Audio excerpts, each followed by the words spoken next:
So our first ever episode of The Breakdown. And we're going to be running through probably a pretty special race, right? Yeah, one of the best. So we might as well roll the clip, and we'll talk us through it. I feel like one of those retired Ironmen that just pull any bloke in at the bar to talk about their old results. I'm Michael King, Leachy, Shannon, Eckstein. I'll do anything to have anyone listen about their old races, eh? Well, here we are, mate. We made a whole segment just for you. So set the scene. Shannon Eckstein, Shannon partner Shannon Eckstein Ironman Classic. Hey, look at the big fella walking down, eh? And what are you thinking at this point? Final race? I'm thinking it's not too late to send this into the TV Week Gold Logies. This is star-studded production right here. It is, mate. And so what, last event, who actually came up with the idea for this? I think it was Wally. I didn't even know if he actually told anyone because I was dead set on the line to walk down. He goes, "Oh mate, you're doing a big walk down from up at the surf club." And Ty was calling everyone down to the start line. Nobody knew that I was up the back. Everyone was down. I was thinking, fuck, I might be giving a bit of a head start here to the rest of the field. Wouldn't have mattered anyway, but still it was like, it's like, didn't know if everyone knew I was coming down. But no, it was pretty special. Hey, like for me, last race, like summer surf, the last big one on the calendar. And get that sort of like, I guess, to feel that like you get that sort of respect and from all your the crowd and everyone you're racing alongside. It's pretty cool. Run down the little tunnel. Gil Evans, little high five on the way down. And obviously when you started your career, did you think, I don't know, all going well, that this would be kind of where you ended up? Oh, it's crazy. Like so many different memories sort of flashing back through that entire day. Or even that week, we had the Kellogg's the week before. It was just lots of highs and lows, big surf all happening. And then to finish it off with the Shaw partner Shannon Eckstein race at Northcliffe as well. There's so many sort of like special moments. I also had my whole family fly up from Sydney for this race, which was like, when they sort of say that fairy tale ending or all good things come to an end, it was like, yeah, it was pretty crazy because I don't think I've actually ever had any of my whole family, literally like all my cousins, aunties, uncles, even my nana, she's like 92. She was up in the surf club there watching and stuff. I don't reckon I've had that since probably like my first year in Kellogg's. After that, they just didn't care as much anymore. Yeah. They're sick of watching me race. And setting the scene too, right? So you just got second the weekend before in your final Kellogg's race. Yeah. Got second the weekend before by Benny Carberry. Sprint up the beach, that was sprint up the beach. It's not what I used to be. And so was part of you going, that was my moment to get the 100%. I was like, that was it. That was my moment. I've just crushed it. I'm a bridesmaid again. I feel like I'd had, in the last 3 years too, I'd had so many the Coolangatta Gold. I thought I was so close to sort of getting that. And then the year I had the surgery on my knees and stuff, it all just sort of fell apart. And I actually got second the year before to Jacko Maynard. Same sort of thing, a sprint up the beach. So I was kind of like a bit frustrated to do that to Benny Carberry, I was like, I loved it. Second's awesome, but it's like, so close. There's nothing better than winning. But you could have given me... Yeah, give me a win, Carbs, you dog. So we're off and racing. Yeah, I actually had a horrible start here. Like, gun went and I jumped in behind Bevy and CT. CT moves through the water like a slug. So I was like, as soon as I saw that red, white, black board, I was like, oh no, I'm in a bad spot here. But sort of popping through, there's a bit of like that. There was two sections that day. There was that front shory, dead water, and then that big back break. And right from the first break, I actually ended up rolling one right here. And you can see my board, the camera comes on and I roll it and I'm at the back of the field just... But I knew it was like big day, long race. I wasn't freaking out, but it certainly wasn't. There you go. That's there I go. There's wow. Me like a jellyfish just going up and down on the spot. And I guess conditions, so pretty big, right? It was massive. It was big. It was huge. I was like down on the beach carrying on like a pork chop, but like saying, we're going out the back. I went out for a warm up with Bevy on the skis and like we were at the back and I still distinctly remember just scratching over this set on my ski and I looked over and I was like, that was big. That was terrifying. Ski snapper. Oh, ski snap, life ender. But it was big. So I was proper freaking out and what, board, swim, ski, right? Board, swim, ski. And you can see here, Jay Finesse and Cooper Williams actually went like a lot more direct and was paying off for them early. Khan, Bevy in the middle, sort of doing well. And then you got your usual suspects, Kendrick and Ali playing the percentages game that went down a lot further. And I'm sort of in the middle at the back of that pack, but starts to sort of, you get through that shore, as I said, I had a shocker, but in that middle section, people are starting to start to level out a little bit. And then we get to a couple of waves out the back and you see the, you only get a small couple of meters. It's really weird in big surf like that. You see something coming and you've got a couple of meters either side. It was really funny. The week before actually in Nutrigrain, and I got out first on the board and I was dead set out the back and I was holding my line. and this little muppet was on my right shoulder going, "Go left, Poole, go left," and I ended up cutting left, and we ended up getting clipped by the wave. It was Max Beattie. Yeah.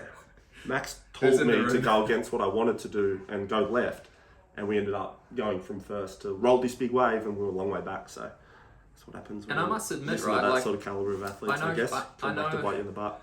I know, like, a Shannon Eckstein was really credited for his racing smarts. Oh, but I think you're probably being a bit underrated in that aspect, eh?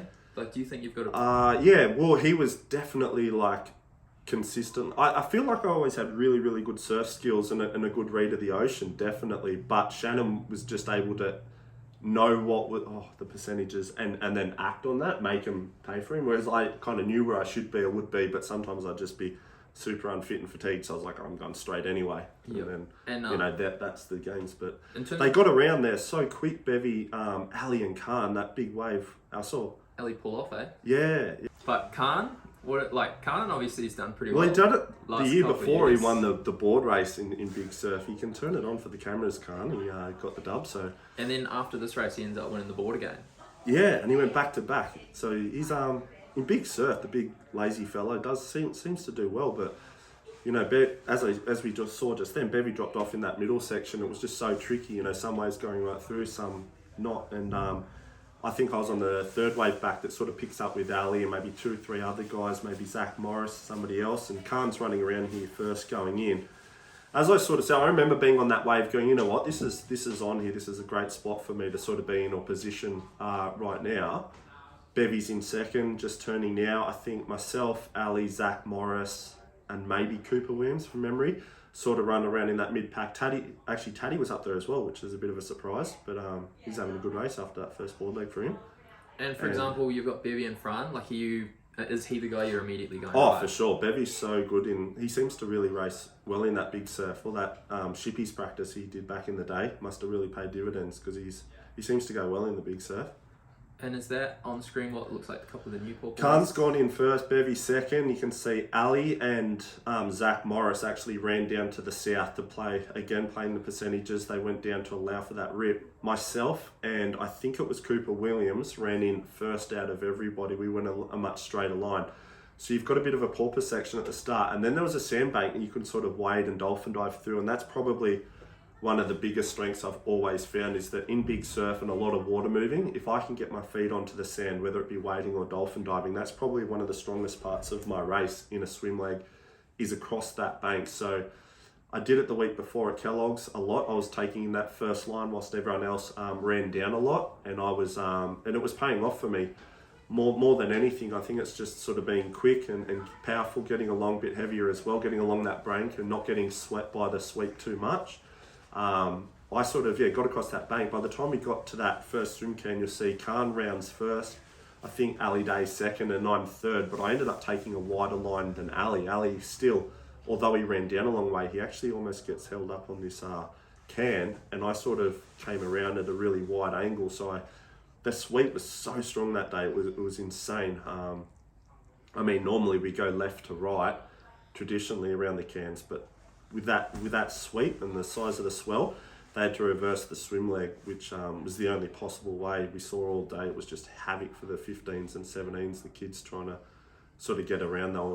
You missed that can, it was pretty much race over. Nobody was, even the best of the best swimmers, I dare say, wouldn't have been able to sort of swim back against that current and get around the can. So it was just like a race over situation if you miss it. So you can see that water moving. Khan gets around. That's Ali there. He dead set has to straighten up, only just gets around it. And that's me that sort of rounds it wider a little bit further. And you can see Bevy was on my feet. And because I hit it at such a wide angle, I ended up putting a little bit of a gap just purely based on allowing the sweep to pull me along and not having to change my angle too much. But I remember sort of swimming in here and just thinking like, I'm in this here, one leg to go sort of thing. All I've got to do is whatever wave comes, be on it and milk it as long as I can. Because that swim only being sort of just outside the gutter, still challenging, but there was going to be one wave, and I knew there was about 4 or 5 of us that were going to get that wave, and with one leg to go, it's on from there. Big ski leg and big surf. Ali sort of come down again to the north, is the widest. Myself, Khan, Bevy, and maybe Zach Morris are sort of that four in that have taken a straighter line on that southern end. And And yeah. in terms of the swim league, right? Everyone's swimming so fast nowadays, eh? Like, Oh, so crazy. do you find there we you go. you Pick really up a wave, have to? 3 was on, goes over the top of alley there. He was a bit unlucky. He was sort of out in front, and he ends up just being a bit of bad timing. It sort of spat out the back, but yeah, a bit of a wave here. I think myself, maybe Zach Morris and Taddy. I swear Taddy was up there.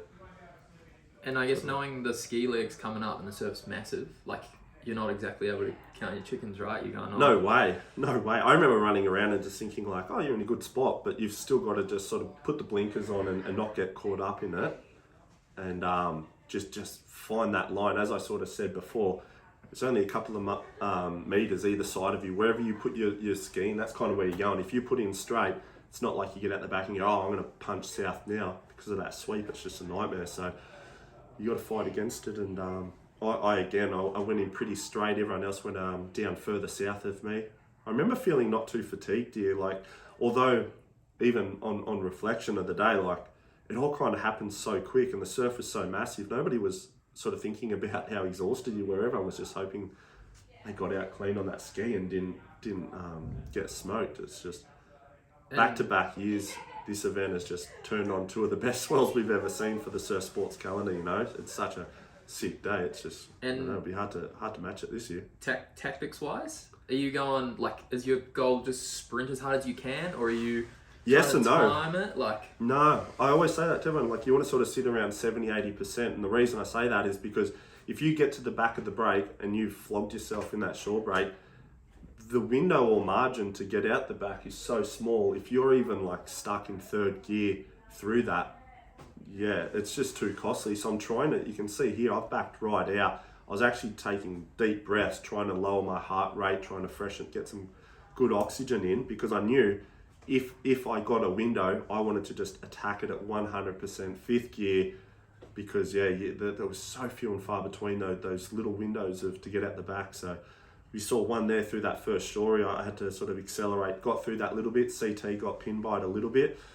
We're starting to drift down pretty far north here, which is going to work against us if we have to come back. So that was something I was taking into consideration. Bevy, Ali, a few other guys went far to the south, and as we saw, I'm at the back break now, and I'm trying to look out the back and see how many sets are there, how big's the distance in between.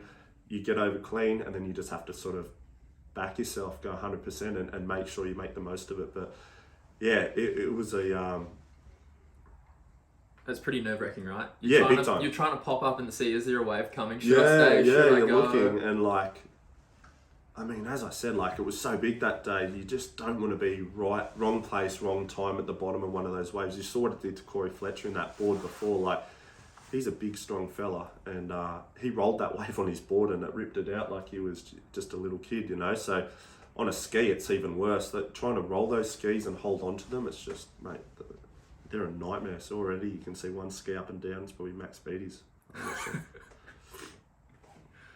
some ski in the middle there. But no, it's pretty exciting here. This was nervous because this was like a flashback of the year before where Charlie was out in front, Jacko was just behind me. We're sort of rounding the last can, and you're in first and second. Me and Bevy here, we've done the last 2 years at Northcliffe, going out side by side in these sorts of conditions and big surf. And he, as I said, he's so strong on a ski and he's so good. Years of all that chippies training, you know, he's so good in the big surf. And hey, talk me through, this is very interesting. Bevy's cut straight in, you've opted to... He came off the can and went, and I was sort of looking over my shoulder because I could see that wave coming. I actually didn't see how far Bevy got in on that, and I was a bit freaked out when I looked back and realised, but I just wanted to make the most of this wave, and I just knew, mate, do not slew, you have to hold this thing straight. But a 20 grand wave, eh? 92 kilos, that thing was anchored to the sand. I was dragging him. And so it's pretty exciting. Yeah, that's pretty weird. That was a $20,000 wave. I lost a $20,000 wave the year before, so it was this one. I didn't want to make the same mistake twice. I didn't actually realise too how close Ben Carberry was behind me. I had no idea. If I knew that one, I probably wouldn't have thrown my paddle in the shoreline. But it was a good photo though. Yeah, it made it for a good photo. Great photo. And again, already, so you've headed north. We see Bevy's ran into a bit of trouble in the south. There we go. And what's that mean? See, straight up, your old man, he's obviously played a massive part in your career. Game 7, deep into the fourth. Look at that, just clutch. Cha-ching. Kev, has he played a big influence So on that you? was huge. That was this is probably the most special moment in my career for me. No jokes aside, like running in, Dad's there, Kev Morrison, coach there, Earl's there, all the boys from Shore and Partners that I've been on plenty of trips with, and then getting the win, mate. That was like, probably the most special race of my career, and I did it at the most probably important time of my career, literally my last sort of, professional race. And then you turn around and see Bevy there. It was kind of like surreal. Like family was there, Dad, Kev, everyone, and then, Bevy running across second. I was just like, shit, this is like a dream, when you literally look back on your whole career and everything you've done and achieved. It's pretty wild to finish at your home club. All your family's there, your best friend gets second, and you've done it in massive surf on one of the probably most exciting days of racing, So it's Man, what would 20 grand on the nose? There's my cousin there, Rob, who's probably, my best mate. And then sisters there. And then, all my aunties, uncles, cousins are all there. Even Nana came out of the surf club. She's up the back there somewhere, so... It's pretty amazing, eh? Pretty special moment, like I think you'd swap almost every race win or every, race in my career for that one to be your last for sure. So, there's Wally doesn't miss with a Shore and Partners cap. Look after the sponsors, mate. Yeah, you got to look after. And you'd be happy. He's already swapped my sponsors out. He's picked up a swag of athletes this whole season. It's pretty quick to get them in. And Monkey got a few good photos. Yeah, Monk's the best. Good. So some of those moments, like crazy. There's my dad. So crazy. 15 years of racing professionally. Dad's never missed like one race in those 15 years of Kellogg's or summer surf. He hasn't missed 1 year handling for me, which is pretty psycho. Has he ever made any handling mistakes? Heaps. And you spray him in the car? After? Yeah, honestly, I blame most of my losses on him. It's not what happened in the water. It's most of the time it's him. 100%. Obviously, look, an interview, I might crop this out and see what you say, but anything else you want to add? Nah, I reckon that's all right. All pretty happy. Like, again, and I guess, hey, looking into, like, retiring now, how's it feeling? I guess... Yeah, it's good. It's crazy. Like, as I sort of said at the start, I don't think it's fully sunk in that I've retired yet. Last couple of years you turn up to appearances and PR and you're getting paid money. Now I'll be doing it for like a 6-pack of beer, just hoping they'll give me a beer voucher at the Shore and Partners. Yeah, we'll make sure. I think surely you get unlimited. Surely am I getting a little VIP wristband? Yeah, I think you get a wristband for the next couple of years. How good. It's like the golf, mate. You get a... I'm just excited to see the Northcliffe one, the big poster of me this young, get Shannon to sign it for me. I'd love to see his face up there. I would say too though, thanks very much. Like, I don't know, over the last 5-6 years, whenever we've needed anything off you, you've made sure you've made yourself available. Mate, thank you. Which has been really cool, because, you've really helped grow the sport, and I think, hey, that's almost like the surf gods tipping the cap, your last outing. Good things happen to good people, eh? Nah, thank you guys, it's fun. Can't swear, but yeah, no, it's incredible what Shore and Partners and Summer Surf are doing, You guys have literally invigorated life back into the sport and you're doing it for the athletes, and I think that's widely felt across the whole surf sports or surf life saving community. It's pretty crazy, hey? So deep down, eh? Poole is a good bloke, hey? Look at Bevy runs up, still grabbing the mic. Soft side. Hollywood, you can't get enough of himself, hey? All right, well, thank you very much, mate. Appreciate it. Thank you, mate. And hopefully it's a good episode, well received by Surf Sports World, eh? Yep. Happy days.